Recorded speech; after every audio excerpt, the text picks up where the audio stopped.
Welcome to Talib medical academy. इस lecture में हम लोग न्यूरॉन के बारे में पढ़ेंगे। ठीक है, न्यूरॉन को पढ़ने से पहले मेरा आप लोगों से रिक्वेस्ट है, प्लीज़ मेरे चैनल तालिब मेडिकल एकेडमी को शेयर और सब्सक्राइब करिए। ओके, देखते हैं न्यूरॉन क्या होता है। देखिए, न्यूरॉन को नर्व सेल के नाम से भी जानते हैं। ठीक है, अब देखते हैं न्यूरॉन क्या होता है। Neuron is the structural and functional unit of the nervous system. इसका मतलब ये हुआ कि न्यूरॉन नर्वस सिस्टम की स्ट्रक्चरल और फंक्शनल यूनिट होती है। या हम कह सकते हैं, सिंपल शब्द में कह सकते हैं कि न्यूरॉन नर्वस सिस्टम का स्ट्रक्चर न्यूरॉन बनाता है। क्या हमने समझा? नर्वस सिस्टम का स्ट्रक्चर कौन बनाता है? न्यूरॉन बनाता है। और नर्वस सिस्टम का फंक्शन कौन करता है? न्यूरॉन करता है। ठीक है, कौन है? न्यूरॉन ही। हम जानते हैं हमारे ब्रेन में 100 बिलियन न्यूरॉन होते हैं। कितने? 100 बिलियन न्यूरॉन हमारे ब्रेन में होते हैं। ये 100 बिलियन न्यूरॉन मिल करके क्या करते हैं? नर्वस सिस्टम का स्ट्रक्चर बनाते हैं, संरचना बनाते हैं नर्वस सिस्टम की। और ये जो है न्यूरॉन है, ये आपस में मिल करके ये क्या करते हैं? नर्वस सिस्टम का फंक्शन करते हैं। ठीक है ना? ओके, अच्छा, बॉडी की सबसे लॉन्गेस्ट सेल्स न्यूरॉन होती है। न्यूरॉन क्या होती है? न्यूरॉन नॉर्मल सेल की तरह ये भी सेल होती है, लेकिन ये स्पेशल सेल्स होती है, इसलिए इसका नाम रखा गया क्या? न्यूरॉन। अच्छा, न्यूरॉन, देखिए, न्यूरॉन नॉर्मल सेल की तरह ही होता है, लेकिन कुछ चीजों में डिफरेंट होता है नॉर्मल सेल से। देखते हैं वो चीजें कौन कौन सी है। नंबर 1 कह सकते हैं कि न्यूरॉन की जो सेल्स बॉडी होती है, इसमें जो न्यूक्लियस होता है, न्यूक्लियस में क्या नहीं होते? सेंट्रोसोम नहीं होते हैं। ठीक, जबकि नॉर्मल सेल्स में सेंट्रोसोम होते हैं। न्यूरॉन में क्या होते हैं? डेंड्राइट्स होते हैं, जबकि नॉर्मल सेल्स में डेंड्राइट नहीं होते हैं। न्यूरॉन में एक्सॉन होते हैं, जबकि नॉर्मल सेल में एक्सॉन नहीं होते। पार्ट होते हैं। अब हम लोग न्यूरॉन के पार्ट के बारे में डिस्कस करेंगे। ठीक है, ओके। न्यूरॉन में 3 पार्ट होते हैं। कितने पार्ट होते हैं? 3 पार्ट होते हैं। देखिए, number 1 cell body, number 2 dendrite, number 3 axon. ये तीनों मिलकर के क्या बनाते हैं? न्यूरॉन बनाते हैं। तो सबसे पहले हम लोग देखते हैं ये सेल बॉडी क्या होती है। ठीक है ना? तो हमने बताया कि न्यूरॉन्स में 3 पार्ट होते हैं, सेल बॉडी, डेंड्राइट और एक्सॉन। तो अब देखते हैं ये सेल बॉडी कहाँ होती है। ये न्यूरॉन की स्ट्रक्चर है। ये देखिए, ये जो सेंटर वाला ये वाला एरिया देख रहे हैं, ये एरिया जो है उसको क्या बोलेंगे? Cell body. क्या बोलेंगे? Cell body. ये एरिया इसको बोलेंगे सेल बॉडी। सेल बॉडी को साइटान के नाम से भी जानते हैं। सेल बॉडी को सोमा भी कहते हैं। तो सेल बॉडी कहते हैं, ये सेल बॉडी है, ये सेल बॉडी है, सेल बॉडी से ये ब्रांच निकली है, सेल बॉडी से ये ब्रांच निकली है, ये ब्रांच निकली है, ये सेल बॉडी से ब्रांच निकली है। ये देख सकते हैं, ये ब्रांच सेल बॉडी से निकली हुई है, सेल बॉडी से ये भी ब्रांच निकली हुई है। तो ये जो ब्रांचेस निकली हुई है सेल बॉडी से, उसको क्या बोलेंगे? डेंड्राइट। डेंड्राइट क्या है? एक ट्री की तरह, पेड़ की तरह ब्रांचेस होती है जो सेल बॉडी से निकलती है। तो ये सेल बॉडी हो गया, ये सेल बॉडी जो ब्रांचेस निकली, ये डेंड्राइट हो गया। ठीक है ना? ठीक है, ये डेंड्राइट हमने देख लिया। नंबर 3 क्या? एक्सॉन।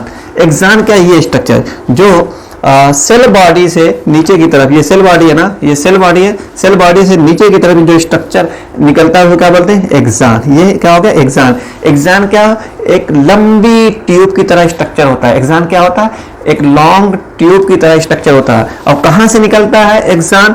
एक्सॉन सेल बॉडी से निकलता है। ये हमारी सेल बॉडी हो गई। सेल बॉडी से ये क्या निकला? हमारा एक्सॉन निकला। एक्सॉन एक ट्यूब की तरह स्ट्रक्चर होता है, एक लॉन्ग ट्यूब की तरह स्ट्रक्चर होता है। ये एक्सॉन हो गया। तो हमने देखा 3 पार्ट हमने देख लिया।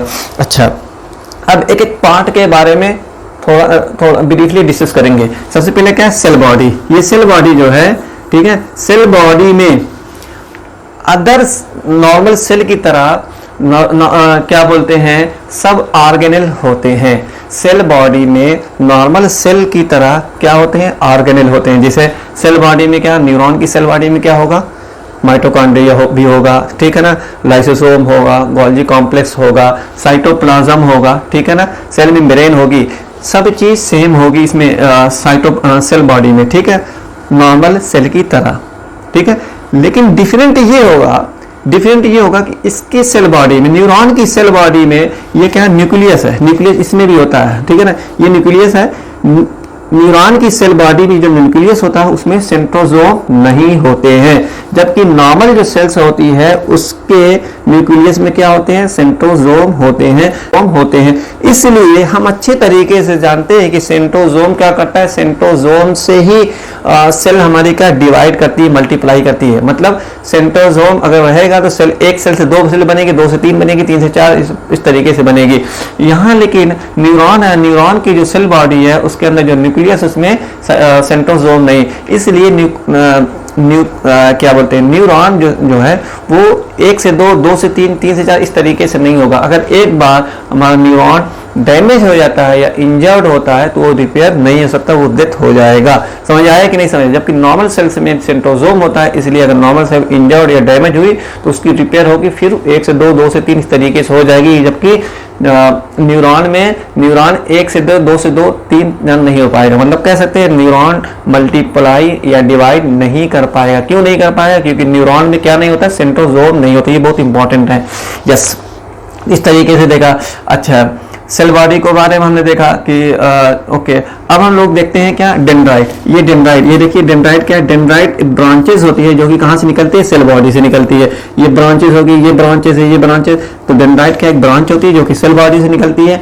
अच्छा, ये जो डेंड्राइट क्या करती है, डेंड्राइट इंफॉर्मेशन को लेके आती है इन्वायरमेंट से, या कह सकते हैं कि अदर न्यूरॉन से ये इंफॉर्मेशन लेके आने के बाद सबसे पहले किसको देती है, डेंड्राइट सेल बॉडी को देती है। ठीक है ना, ठीक है। अच्छा, सेल बॉडी फिर क्या करता है, इंफॉर्मेशन को कहाँ, एक्सान में देता है। फिर एक्सान क्या करता है, दूसरे न्यूरॉन के डेंड्राइट में इंफॉर्मेशन पहुंचाता है। इस तरीके से हमने डेंड्राइट को देखा। फिर इसके बाद देखते हैं नंबर 3 क्या है, एक्सान। एक्सान क्या होता है, ये देखिए एक्सान हो गया। एक्सान जो है एक लंबी ट्यूब की तरह स्ट्रक्चर होता है और कहाँ से निकलता है, ये सेल बॉडी से निकला हुआ होता है। ठीक है ना। अच्छा, एक्सान क्या करता है, एक्सान जो है इंफॉर्मेशन लेके आता है, कहाँ से, सेल बॉडी से इंफॉर्मेशन लेके जाता है। कहाँ पे लेके आता है, दूसरे न्यूरॉन के डेंड्राइट में लेके जाता है। ठीक है ना।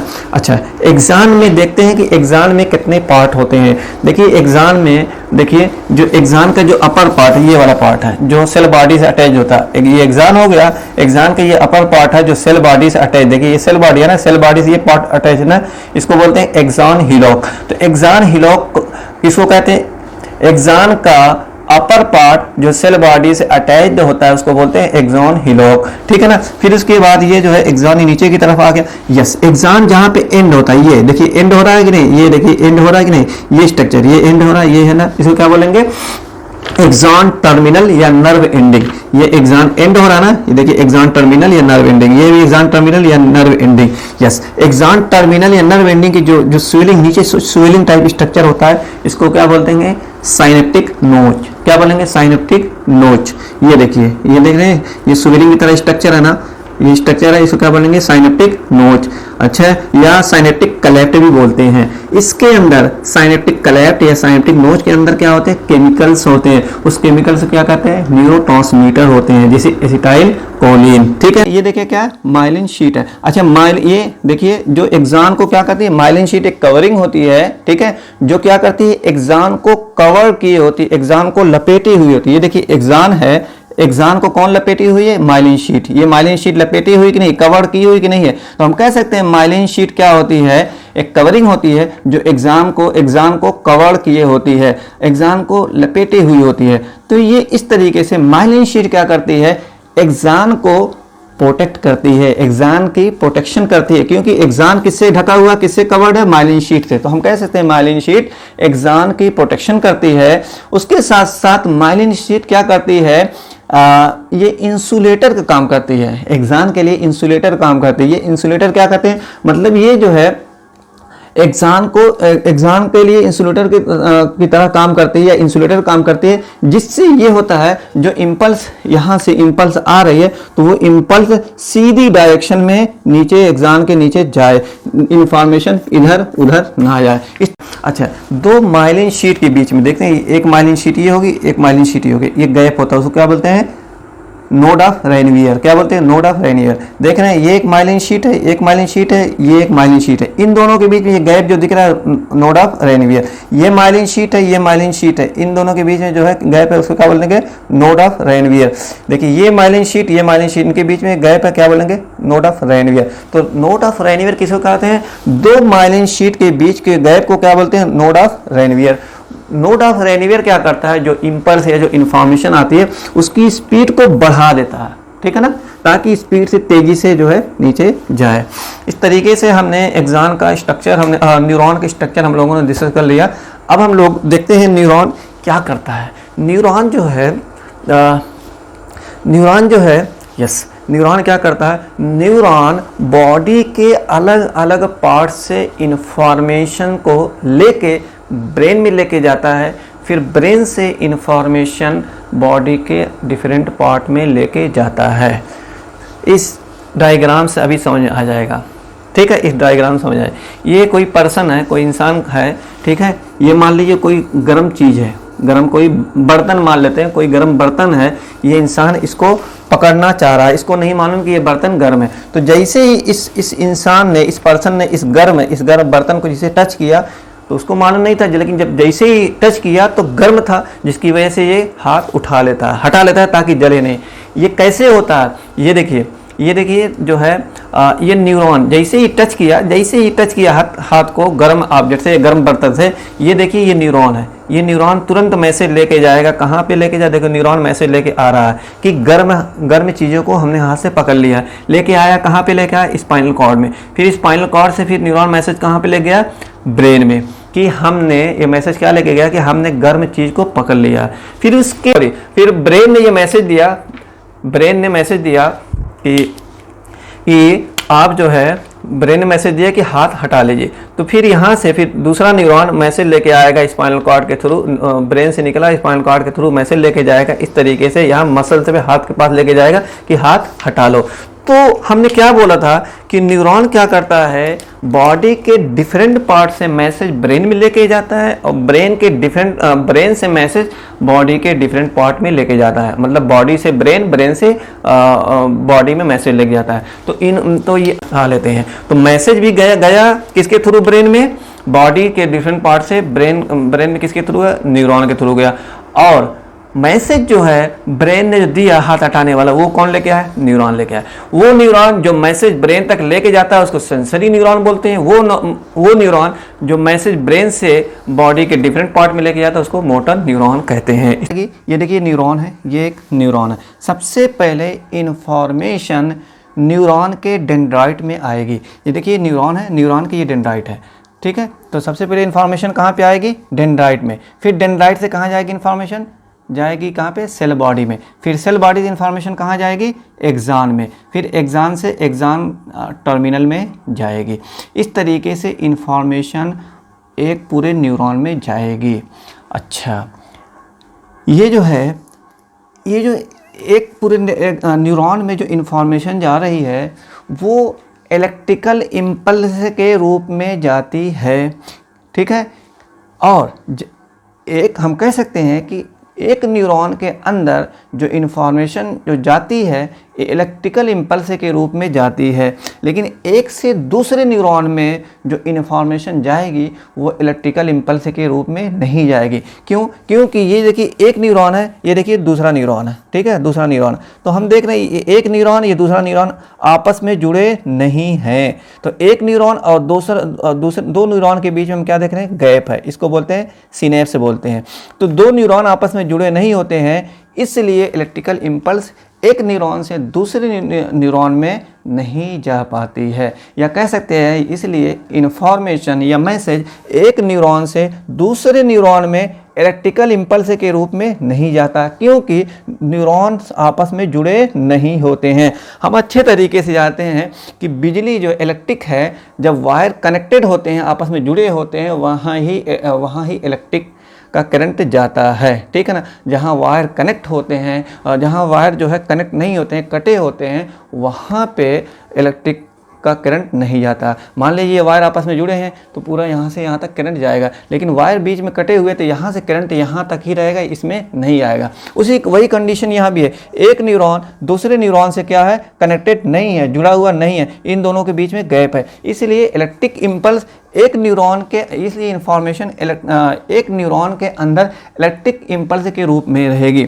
अब देखिए दूसरे न्यूरॉन में जब इंफॉर्मेशन जाना होगा तो वो इंफॉर्मेशन केमिकल इम्पल्स के रूप में जाएगी। कैसे जाएगी, देखिए जब मैसेज आ गया यहाँ पे एक्सान टर्मिनल में या नर्व एंडिंग में आ गया, ठीक है, तो यहाँ से एक्सान टर्मिनल का जो ये एरिया है इसको बोलते हैं साइनेप्टिक नोच। इसमें क्या होते हैं, केमिकल्स होते हैं। तो जैसे ही इंफॉर्मेशन एक्सान से एक्सान टर्मिनल में आई, एक्सान टर्मिनल के फिर उसके बाद साइनेप्टिक नोच में आई, तो ये साइनेप्टिक नोच में क्या होते हैं, केमिकल्स होते हैं। ये केमिकल्स क्या कहते हैं, न्यूरोट्रांसमीटर कहते हैं। ये न्यूरोट्रांसमीटर अब क्या करेगा, इंफॉर्मेशन को लेके जाएगा, क्योंकि न्यूरोट्रांसमीटर केमिकल होते हैं। तो ये केमिकल से क्या कर रहा है कि इंफॉर्मेशन को लेके आ रहा है एक न्यूरॉन से, लेके जा रहा है कहाँ से, एक्सान टर्मिनल से। फिर उसके बाद ये केमिकल क्या कहाँ पे ले जाएगा, इंफॉर्मेशन को कहाँ पे ले जाएगा, सिनेप्स पे लेके जाएगा। फिर सिनेप्स ले जाने के बाद फिर कहाँ, दूसरे न्यूरॉन के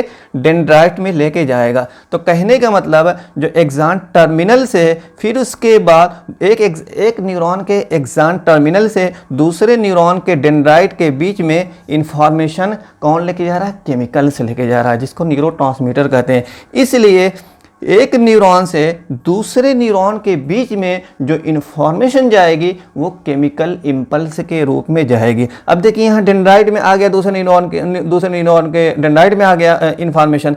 अब यहाँ पे फिर डेंड्राइट से फिर सेल बॉडी में इंफॉर्मेशन जाएगी, सेल बॉडी से फिर एक्सान में जाएगी, फिर एक्सान से एक्सान टर्मिनल में जाएगी। ये इम्पल्स फिर ये न्यूरॉन के अंदर किसके रूप में जाएगी, इलेक्ट्रिकल इम्पल्स के रूप में जाएगी। फिर दूसरे न्यूरॉन में फिर उसके बाद कैसे जाएगी, केमिकल इम्पल्स के रूप में जाएगी। इसलिए जानना